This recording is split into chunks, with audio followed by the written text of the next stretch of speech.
यहाँ पर राम जी सबसे पहले कैकेयी जी से मिले। कैकेयी जी से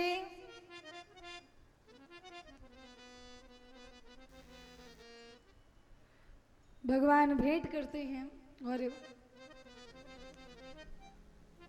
यहाँ पर जब देखा माताओं को ऐसा वेश बना रखा है, श्वेत वस्त्र, समझे, परेशान हुए, व्याकुल हुए, दुख हुआ कि पिताजी नहीं है। कब हुआ, क्यों हुआ?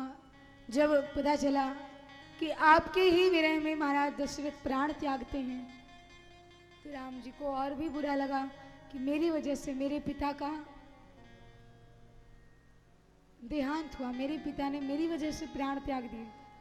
भगवान दशरथ जी को अपने चरणों में स्थान देते हैं और यहाँ पर भगवान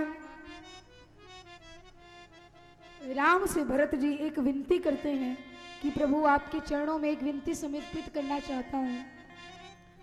भरत जी राम जी से 5 बातें कही और 5वीं बात थी, जय विधि प्रभु प्रसन्न मन होई, करुणा सागर कीजिए सोई। बड़ी बातें करते हैं और फिर कहते हैं प्रभु जो आपको अच्छा लगता है आप वही करिए और कुछ भी नहीं।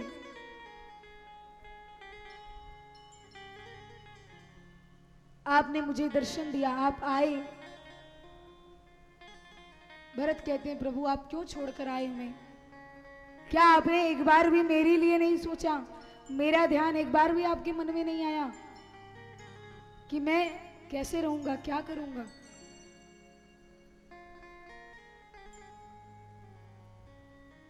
किसी भी तरह रख लेते, पर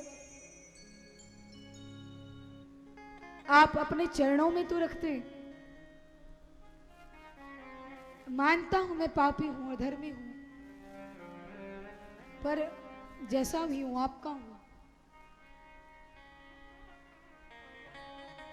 चाहे जैसे मुझे रख लो, कुछ ना कहूंगा मैं।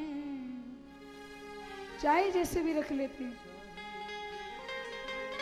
तेरा ही था, तेरा ही हूँ, तेरा रहूंगा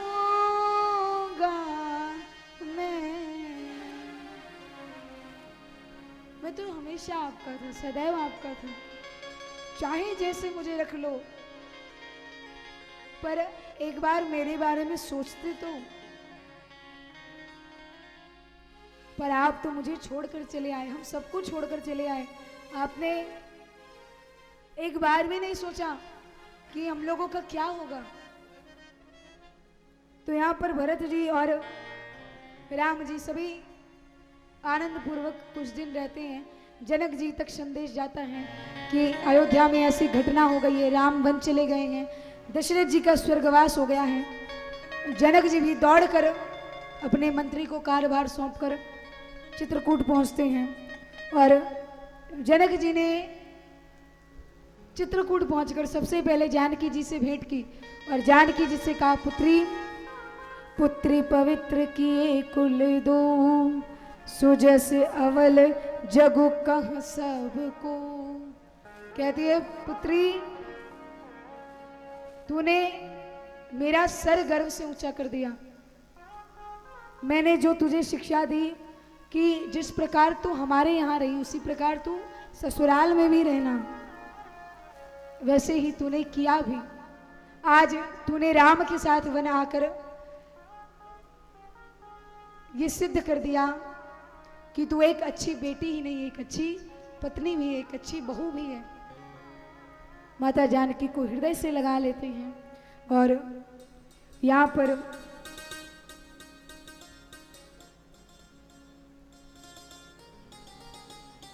बड़े दिन बीतते हैं। सभी 2-4-10 दिन आराम से रहते हैं और एक दिन प्रभु चिंतित हैं।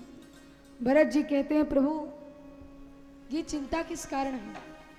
राम कहते हैं भरत, वनवास मुझे मिला है, पर तुम सब भी मेरे साथ यहीं पर हो, तो क्या अयोध्या नहीं जाओगे?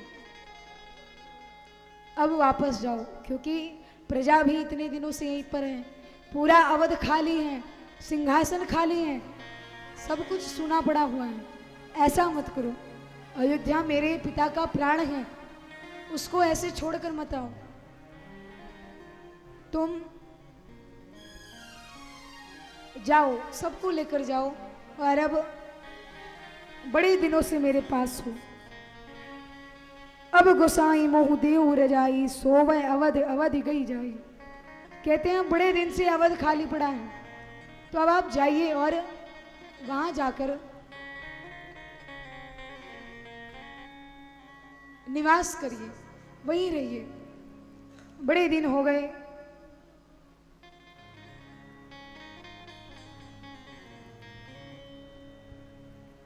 भरत कहता है कि ठीक है प्रभु, अगर आपकी इच्छा है तो मैं चला जाता हूं, पर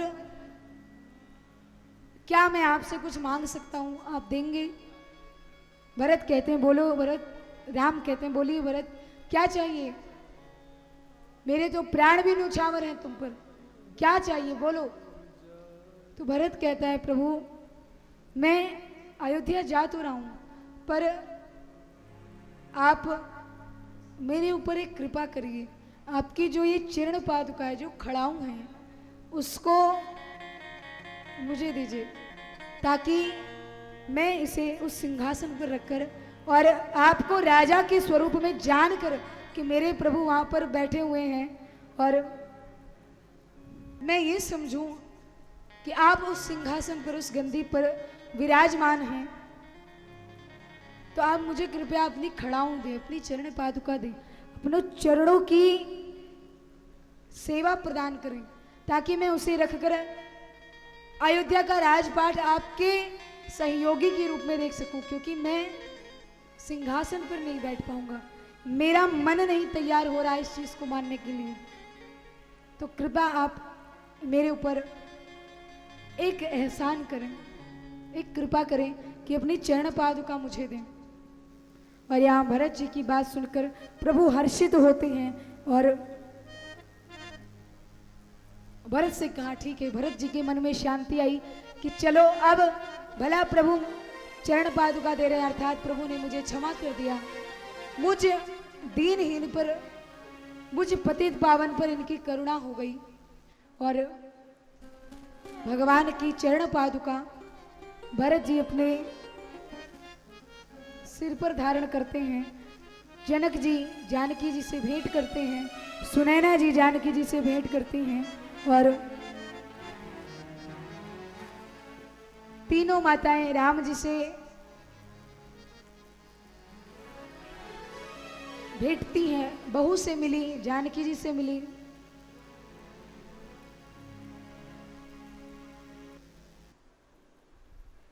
यहाँ पर सब बड़े आनंदित हैं, सब एक दूसरे से मिलते हैं और